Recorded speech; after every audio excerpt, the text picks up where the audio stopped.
Good morning student, I am teaching science for class 6 lesson 5 part 4। अभी तक अपन ने separate करने की कई सारे प्रोसेस पढ़े थे। आज हम एक और प्रोसेस पढ़ेंगे, इवोपरेशन। इवोपरेशन जैसा कि नाम से ही पता लग रहा है, जो लिक्विड है उसका भाप के रूप में बन के उड़ जाना। तो इसके लिए अपन एक एक्टिविटी करते हैं। Add 2 spoon of salt to water in another beaker and stir it well. क्या किया है, एक स्पून साल्ट लेके 2 स्पून साल्ट किस में लेना है, पानी के अंदर डालना है, किसमें, एक बीकर में या एक बर्तन में, और उसको धीरे धीरे हिलाना है। Do you see any change in the colour of water. तो आप देखोगे क्या चेंज हुआ कुछ वाटर का colour. Can you see any salt in the beaker. और क्या हुआ उस साल्ट का जो बीकर में था। आफ्टर स्टीरिंग, जब आप हिला देते हो उसको। Heat the beaker containing the salt water. उसके बाद क्या किया, जो आपने साल्ट वाटर लिया है, साल्ट मतलब वाटर में साल्ट डाला है, उसके नीचे आप क्या करोगे, हीट दोगे। देखो हीट दे रखी है, ये हीट दोगे। Let the water boil away. उसके बाद क्या होगा, जो वाटर है वो बॉयल होने लग जाएगा। What is left in the beaker. उसके बाद देखो आप बीकर में क्या रह जाएगा। In this activity we use the process of evaporation to separate a mixture of water and salt. इस एक्टिविटी में क्या हुआ, उसके बाद प्रोसेस में इवोपरेशन हुआ, यानी कि भाप बन के पानी उड़ गया और नीचे सेपरेट क्या रह गया, साल्ट रह गया, ठीक है, नमक रह गया, और वाटर का क्या हुआ, इवोपरेशन हो गया, ठीक है ना। तो the process of conversion of water into its vapour is called evaporation. तो आपको समझ में आ गया, ऐसा प्रोसेस जिसमें किस में चेंज होता है, वाटर किस में चेंज हो जाता है, उसके वेपर में या भाप में चेंज हो जाता है या वाष्प में चेंज हो जाता है, उसको बोलते हैं evaporation. The process of evaporation take place continuously wherever water is present. और ये इवोपरेशन तब तक होता रहता है जब तक कि पानी इसके अंदर से सारा कंटिन्यू इवोपरेट नहीं हो जाता। ये देखो आपका पानी पूरा सूख जाएगा उबल उबल के, तो इसके अंदर सीधा साल्ट रह जाएगा या नमक रह जाएगा।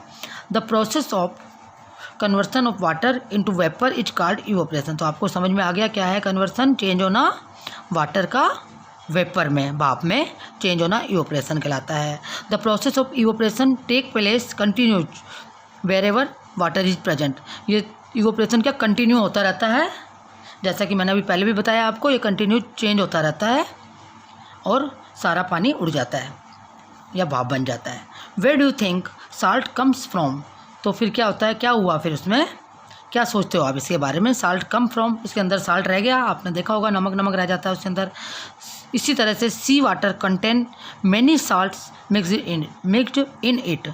तो आपने देखा समुद्र के पानी से अपन को नमक प्राप्त होता है, तो उसके पानी में मिक्स हुआ होता है नमक। One of these salt is the common salt. उनमें से, उन साल्ट में से अपना नमक जो अपन खाते हैं वो भी एक होता है। When sea water is allowed to stand in shallow pits. Pits क्या होता है, खड्डे। तो क्या होता है, जो समुद्र का पानी होता है ना, उसको क्या करते हैं, एक कम थोड़ा थोड़ा जिसमें पानी आ सके, ऐसे खड्डे होते हैं, पिट्स या खाई या खड्डे होते हैं, उसके अंदर डाल देते हैं। Water gets heated by sunlight and slowly turns into water vapour. तो क्या होता है, इसको वाटर को, जो सन की रोशनी होती है वो धीरे धीरे क्या करती है, वाटर वेपर में चेंज होता जाता है, वो वाला water. Through evaporation in a few day the water evaporate completely living behind the solid salts. तो क्या होता है, लगातार वहाँ पड़ा रहता है कई दिन तक, तो उससे क्या होता है, जो सूरज के प्रकाश से इवोपरेट हो जाता है, यानी पानी भाप में बन चला जाता है और आपको सॉलिड नमक उसमें समुद्र में मिल जाता है, वही अपना नमक होता है। उसको क्या करते हैं, उसके बाद common salt in then obtain from the mixture of salt by further purification. और किसी प्यूरिफिकेशन यानी साफ़ करके वो उसी नमक को अपन खाते हैं। तो ये आपका क्या था, इवोपरेशन। अब उसके बाद क्या है अपना, अब देखो अपने क्या हो गया, use of more than one method of separation. यानी कि क्या मतलब वो इसको, कि ज़रूरी नहीं है अपन किसी चीज़ को सेपरेट करने के लिए एक मेथड का यूज करें, एक से ज़्यादा मेथड का भी यूज कर सकते हैं। We have study some method for separation of substance from their mixture. Often one method is not sufficient to separate the different substances present in mixture. In such a situation, we need to use more than one of these methods. आपने देखा होगा कि हमेशा एक ही mixture में कई बार 2 या 2 से अधिक चीज़ें भी मिली हुई होती हैं, तो उनको सेपरेट करने के लिए अपन को कई सारे मेथड यूज करने पड़ते हैं। उसके लिए भी आपने एक एक्टिविटी करनी है। ये क्या है, take a mixture of sand and salt. क्या करना है आपको, मिक्सचर किसका लेना है, सैंड यानी मिट्टी या रेत होती है, और साल्ट नमक और साल्ट को। आप सोच के देखो आप इसको कैसे अलग अलग करोगे। How will be separate these, कैसे करोगे। वी ऑलरेडी सा that hand picking would not be a practical method for separating these. अब इसको सेपरेट करने के लिए आपको पता है हैंड से साफ करना, हैंड से अलग अलग करना तो बहुत मुश्किल है। Keep this mixture in a beaker and add some water to it. अब आप इसके लिए क्या करोगे, इस मिक्सचर को लोगे, कौन से मिक्सचर को, सैंड और साल्ट के, एक बीकर में, और कुछ पानी डालोगे उसके अंदर। Leave the beaker aside for some time, और कुछ देर तक उसको ऐसे ही रहने दोगे। Do you see the sand settling down at the bottom, तो आप देखोगे कि जो रेत होती है ना वो नीचे बैठ जाती है पानी के। The sand can be separated by decantation, तो अपन किसको, सैंड को कैसे अलग कर सकते हैं, या तो डिकेंटेशन से या फिर फिल्ट्रेशन से। तो आपको पता है डिकेंटेशन क्या होता है, अपन ने पहले एक्टिविटी भी की थी कि चावल को उबाल के पानी को निथार लेना, या फिर चाय की पत्ती को फिल्ट्राइजेशन करना। इसी तरह से अपन इसको अलग करके क्या निकाल सकते हैं, सैंड निकाल सकते हैं, यानी कि रेत निकाल सकते हैं। What does the decantation liquid contain, तो उसके बाद क्या होगा, जो डिकेंट हो गया डिकेंटेड, उसके बाद जो लिक्विड बचेगा उसमें क्या था आपका, नमक और पानी रह गया। अब कैसे करोगे आप नमक और पानी को अलग निकालोगे। Do you think this water contain the salt which was there is the mixture at the beginning. अब इसके नीचे कौन सा पानी बच गया फिल्ट्रेशन के बाद, जो आपने नमक और पानी का पहले लिया था। Now we need to separate salt and water from the decantated liquid, तो क्या क्या किसकी ज़रूरत होगी अब अपन को, साल्ट को पानी से अलग करने के लिए, ठीक है ना। जो लिक्विड पानी आया अपना डिकेंटेड से, उसको अपन ने उसमें से क्या था, साल्ट और पानी, उसको कैसे अलग करेंगे।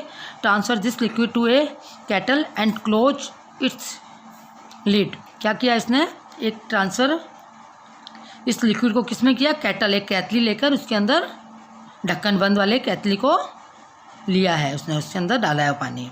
Heat the kettle for some time, फिर क्या किया उसने, उसको कुछ देर के लिए केटल को, ये देखो ये केटल है, ये देखो इसके अंदर उसने वो वाला पानी डाल दिया और इसके नीचे हीट को जला दिया। कैसे भी कर सकते हो हीट, आप किसी से भी, मोमबत्ती से भी दे सकते हो, मोमबत्ती से थोड़ा टाइम ज़्यादा लगेगा, कुछ भी करके आप हीट इसमें इसको गर्म कर सकते हो।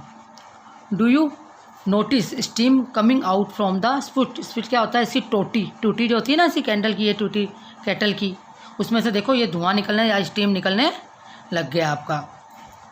Take a metal plate with some ice on it, अब क्या किया इसने, एक मेटल की प्लेट ली है, ये देखो ये मेटल की प्लेट लेके इसके अंदर आइस डाला है, ठीक है, आइस को यानी कि बर्फ़ को इसने इसके अंदर डाला है।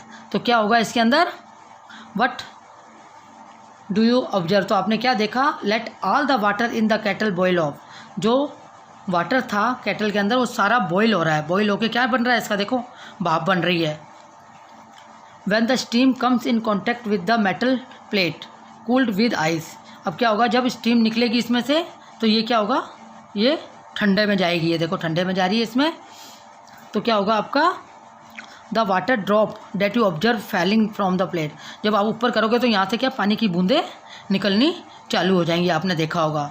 This the process of conversion of water vapour into its liquid from is called condensation. अब किसको क्या कहते हैं, जो ये होता है ना प्रोसेस चेंज होना, अब वापस से क्या चेंज हो गया, वाटर वेपर से वापस से लिक्विड में आ गया, पानी से आग में चेंज हो गया, तो इस विधि को क्या बोलते हैं, कंडेंसन। तो आपको ये दोनों विधियाँ समझ में आई होंगी। एक तो है इवोपरेशन, इसमें क्या होता है, लिक्विड चेंज हो जाता है वेपर में, भाप में चेंज हो जाता है, और उसके बाद वेपर को वापस से जल या लिक्विड में परिवर्तित करने को क्या करेंगे अपन, कंडेंसन कहेंगे। तो ये दोनों विधियाँ अपन ने अभी पढ़ी। अब अपन क्या पढ़ेंगे, after all the water has evaporated what is the left behind in the kettle, अब सारा का सारा वाटर इसमें इवोपरेट हो गया, बाद में लास्ट में क्या बच गया आपके पास, वापस से साल्ट बच गया इसके अंदर केटल में। After all the water has evaporated हो गया, we have thus separated salt sand and water using process of decantation, filtration, evaporation and condensation. अब ये जो अपन ने किया ना, ये सेपरेट किया किस चीज़ को, साल्ट को, नमक को, रेत को और पानी को, जो अलग किस किस से किया, देखो कितनी विधियाँ अपन ने यूज की हैं, डिकेंटेशन किया, फिल्ट्रेशन किया, इवोपरेशन किया और कंडेंसन किया। तो ये अपन एक साथ कई सारी विधियाँ भी अलग करने के लिए मेथड को ले सकते हैं। तो ये आपका क्या था, आज क्या पढ़ा अपन ने, इवोपरेशन और कंडेंसन, जो कि आपको समझ में आ गया होगा कि इवोपरेशन क्या होता है, जब लिक्विड चेंज हो जाता है वेपर में तो वो होता है इवोपरेशन, और वेपर को वापस से जल में या लिक्विड में परिवर्तित होने को क्या कहेंगे? कंडेंसेशन। तो ये आज का आपका टॉपिक ख़त्म होता है। Thank you.